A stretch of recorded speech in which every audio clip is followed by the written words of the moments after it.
Hello అందరికీ, welcome back to my channel Monica's vlogs. ఈరోజు special recipe వచ్చి ఆవకాయ fried rice అండి. డిఫరెంట్గా చాలా బాగుంటుంది టేస్ట్. మీరు తప్పకుండా ట్రై చేయండి. చాలా ఈజీగా సింపుల్గా చేసేసుకోవచ్చు.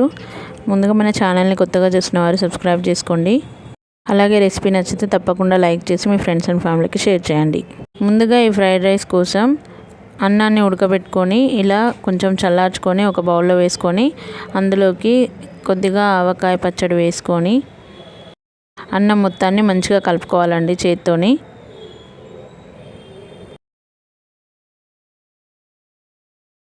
అన్నం అయితే పూర్తిగా చల్లారిన తర్వాత మీరు కలుపుకోండి, లేదంటే చేతులు కాలుతాయి.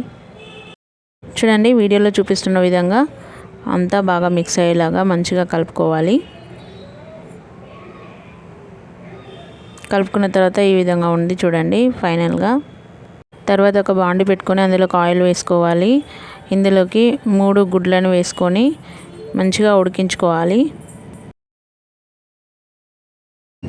ఎగ్స్ వేసుకున్న తర్వాత వెంటనే కలపకూడదండి, ఇవి కొంచెం ఉడకాలి ఎగ్స్ అనేవి.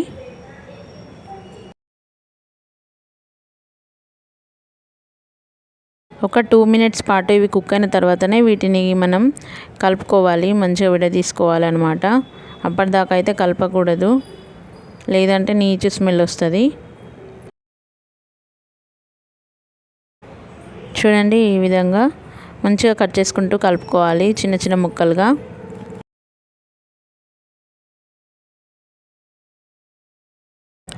ఎగ్స్ని మంచిగా వేపుకోవాలి.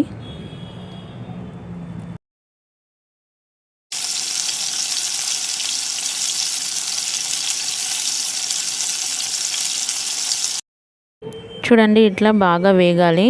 ఇలా వేగుతుండగా దీంట్లోకి కొంచెం సాల్ట్ వేసుకొని మళ్ళీ ఒకసారి ఫ్రై చేసుకోవాలి.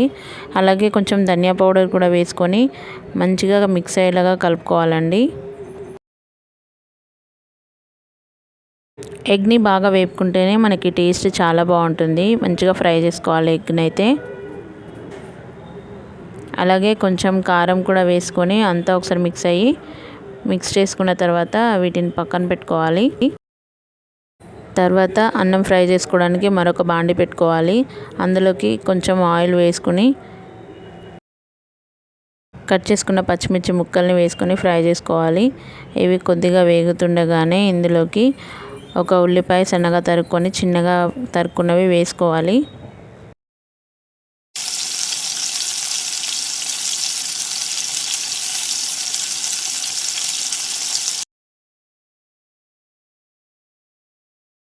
ఇవి కాస్త వేగిన తర్వాత ఇందులోకి కొంచెం పసుపు వేసుకోవాలి. మళ్ళీ దీన్ని ఒకసారి కలుపుకోవాలి. అలాగే ఇది వేగుతుండగానే మనం కొంచెం అల్లం వెల్లుల్లి పేస్ట్ కూడా వేసుకొని వేపుకోవాలి.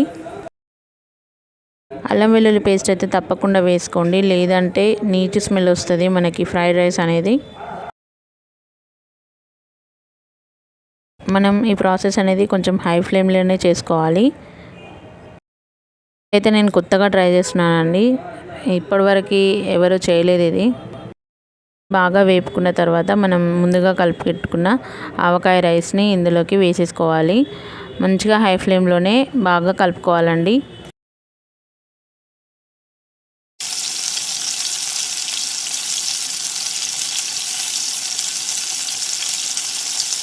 ఇలా బాగా కలిపి పెట్టుకున్న తర్వాత చూడండి, ఈ విధంగా మొత్తం కలిపి పెట్టుకున్న తర్వాత ఇందులోకి మనం ముందుగా ఫ్రై చేసుకున్న ఎగ్స్ మిశ్రమాన్ని ఇందులోకి వేసేసుకోవాలి.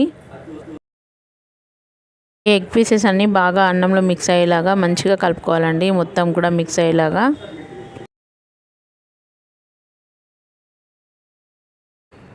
ఇలా బాగా కలుపుకున్న తర్వాత ఇందులోకి మిరియాల పౌడర్ యాడ్ చేసుకోవాలి.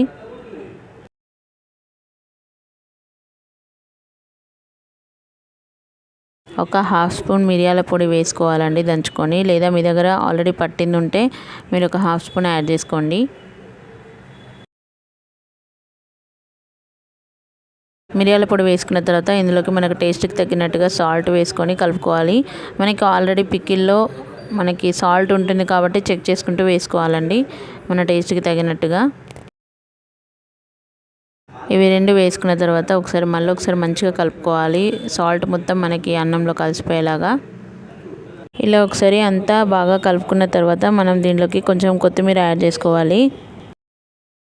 ఈ టైంలో మీ దగ్గర స్ప్రింగ్ ఆనియన్స్ ఉన్నా కూడా వేసుకొని కలుపుకోండి. అంతా ఒకసారి మిక్స్ చేసుకొని పక్కన పెట్టుకోవాలి. తర్వాత పోపు వేసుకోవడానికి మనం ఒక బౌల్ పెట్టుకొని అందులోకి కొద్దిగా ఆయిల్ వేసుకోవాలి. 2 స్పూన్ల ఆయిల్ వేసుకున్న తర్వాత అది మంచిగా కాగనివ్వాలి. ఆయిల్ హీట్ అయిన తర్వాత ఇందులోకి పోపు దినుసులు వేసుకోవాలి.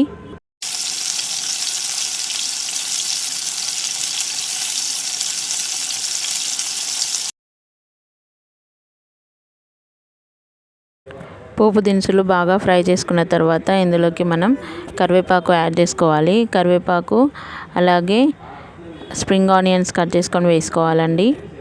మంచిగా వేపుకోవాలి వీటిని.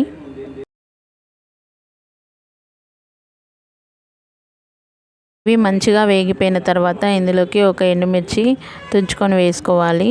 వీటిని కూడా బాగా ఫ్రై చేసుకోవాలి.